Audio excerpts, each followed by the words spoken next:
चंडीगढ़ में SIR announce हो चुका है और 15 जून से और 14 जुलाई तक हमारे बीएलओज़ हैं वो घर घर जाएंगे और जो एनुमरेशन फॉर्म है उसको हर एक वोटर को देंगे और जो फील्ड एनुमरेशन फॉर्म है वो कलेक्ट भी करेंगे।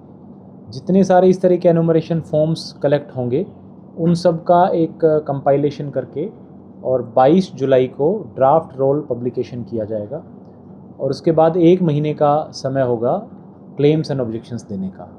क्लेम्स एंड ऑब्जेक्शन सुन के और ईआरओ उसको डिसाइड करेंगे और उसके बाद एक फ़ाइनल रोल 22 सितंबर को पब्लिश होगा। अगर किसी भी वोटर को लगता है कि क्लेम एंड ऑब्जेक्शन में ठीक उसकी सुनवाई नहीं हुई तो उसके पास उसकी अपील करने की भी पावर रहेगी। तो फर्स्ट अपील है वो डिस्ट्रिक्ट मैजिस्ट्रेट के पास लाई करेगी और दूसरी अपील चीफ इलेक्टरल ऑफिसर के पास लाई करेगी। जब बीएलओ डोर टू डोर जाएंगे तो उसमें अगर कोई वोटर उस समय नहीं मिलता है तो एनुमरेशन फॉर्म को वो उसके डोर के नीचे स्लिप करके वहाँ छोड़ करके आ जाएंगे। और बीएलओज़ को कहा गया है कि कम से कम 3 विज़िट वो हर हाउस होल्ड पे करें, ताकि अगर एक बारी कोई वोटर किसी वजह से नहीं अवेलेबल हो तो सब्सिक्वेंट विजिट्स में वो एनुमरेशन फॉर्म कलेक्ट भी कर ले और भर करके हमें दे भी दें। एनुमरेशन फॉर्म्स के साथ साथ एक डिक्लेरेशन जो है वो फिल होना ज़रूरी है। डिक्लेरेशन में ये मेंशन है कि वो वोटर खुद पिछली एसआईआर का हिस्सा था या उसके रिलेटिव जिसमें उसके मदर, फादर या ग्रैंड पेरेंट्स एसआईआर का पार्ट थे। अगर डिक्लेरेशन फॉर्म जो है वो नहीं फिल होता तो उसके बाद ईआरओ, एईआरओज़ उस वोटर को नोटिस इशू करेंगे और उस नोटिस के जवाब में उसको अपने बर्थ का, सिटीजनशिप का एक डॉक्यूमेंट देना होगा। तो इसके लिए कमीशन के द्वारा 12 डॉक्यूमेंट्स की लिस्ट प्रेस्क्राइब की गई है।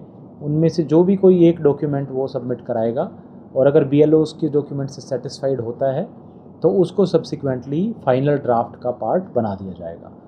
क्लेम एंड ऑब्जेक्शन में वोटर्स जो है वो ये भी कह सकते हैं कि उनका नाम जो है वो गलती से या गलत तरीके से रोल में नहीं दिखाया गया, या कोई ये भी ऑब्जेक्शन दे सकता है कि कोई वोटर जो है वो रोल का पार्ट नहीं होना चाहिए बट उसका नाम रोल में है। तो इन दोनों तरह के क्लेम एंड ऑब्जेक्शंस हमारे पास आएंगे। उसके लिए 1 महीने का समय रखा गया है और इन क्लेम एंड ऑब्जेक्शन को डिसाइड करने के बाद जो फाइनल डिसीजन होगा उसके आधार पे फाइनल इलेक्टरल रोल तैयार होगी और 22 सितंबर को उसको हम पब्लिश करेंगे। सर, आज पॉलिटिकल पार्टियों के साथ भी आपकी मीटिंग थी, कैसा रहा? क्योंकि एसआईआर को लेकर पॉलिटिकल पार्टियों को बहुत डाउट्स है, वो कहते हैं काफ़ी वोट इसमें कटने वाले, ऑब्जेक्शन उनकी ओर से किए जाते हैं सर, उसको लेकर। तो पॉलिटिकल पार्टीज़ से हमने एक तो ये गुजारिश की थी और कुछ पॉलिटिकल पार्टीज़ ने लगभग दे भी दिए हैं बूथ लेवल एजेंट्स की लिस्ट देने की, क्योंकि बीएलएज़ जो है वो एक इस पूरी प्रक्रिया का एक अहम हिस्सा है। वो बीएलओज़ के साथ मिलकर के काम करेंगे। तो एक तो हमने रिक्वेस्ट की है पॉलिटिकल पार्टीज़ से कि वो बीएलएज़ की लिस्ट हमें दे दें और हमने 29 मई को बूथ लेवल एजेंट्स के लिए एक ओरिएंटेशन सेशन रखा है, ताकि एसआईआर की सारी जो रूल्स हैं, नियम हैं, उसके बारे में हम इनको बता पाएँ।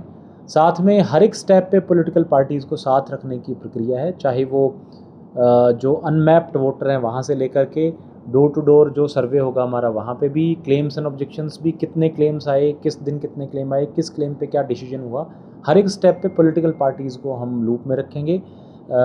एज डीईओ मैं और ईआरओ के तौर पे एडीसी उनकी मीटिंग भी करते रहेंगे और उनको वो क्लेम्स एंड ऑब्जेक्शंस वगैरह की लिस्ट भी प्रोवाइड की जाएगी।